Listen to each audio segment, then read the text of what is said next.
Druhý ročník futbalového turnaja, ktorý nesie názov Memoriál magistra Karola Ružičku, sa uskutočnil v piatok 23. mája 2014 na ihrisku MŠK Slovan Trenčianske Teplice. Usporiadateľom bolo súkromné športové gymnázium v Trenčianskych Tepliciach a zúčastnili sa ho futbalové družstvá detí narodených v roku 1997 a mladšie. Ako vznikol tento turnaj? Tak tento turnaj v podstate vznikol na základe také myšlienky, že v podstate ako vzniklo športové gymnázium, už vieme, že pán Ružička bol prvý triedny učiteľ na tomto športovom gymnáziu. No a keď sme mali oslaviť 10. výročia vzniku školy, tak sme si povedali, že takéto veľkú osobnosť, ako bol pán triedny učiteľ, by sme mohli nejakým spôsobom si pripomenúť aj túto myšlienku.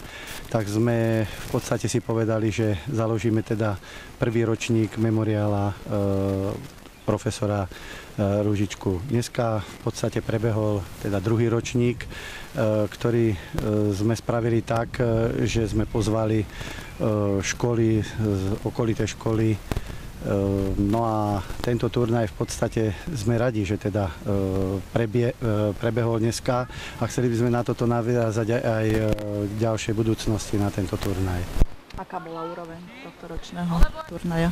Úroveň tohto turnaja si myslím, že bola dobrá. Skutočne mali sme síce nejaké dve zranenia, ktoré boli sme trošku z toho takí nešťastní, ale myslím, že to všetko dobre dopadne. Ale celková úroveň toho turnaja bola skutočne na úrovni. Boli tu hráči zo športového gymnázia, ktorí hrávajú za AS Trenčín, čiže bola tu aj kvalita, ale boli tu aj žiaci, ktorí nehrávajú fotbal, ktorí v podstate by sme povedali, že vyšli z takej masovky. Takže taká zmeska celkovo, ale výborná úroveň, myslím si. Ako dopadli vaši gymnazisti?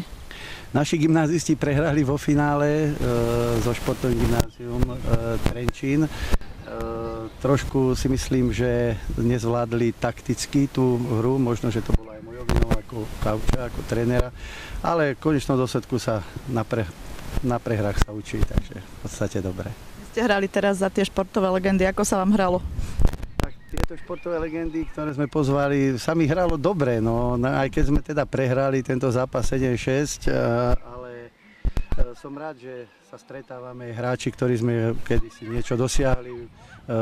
Skutočne sme, keď sme hrávali futbal, tak bolo to o niečom samozrejme inom, bolo to o dríne a o iných veciach, ale teraz v podstate tento zápas sme zvládli, nikto sa nezranil a sme šťastní, že teraz pôjdeme na nejaký gulášik. Popoludní nastúpili na ihrisko na priateľský zápas bývalí futbalisti, legendy a osobnosti, ktorí si zmerali sily so študentami Teplického gymnázia. Zahral si aj primátor nášho mesta Štefan Škultéty.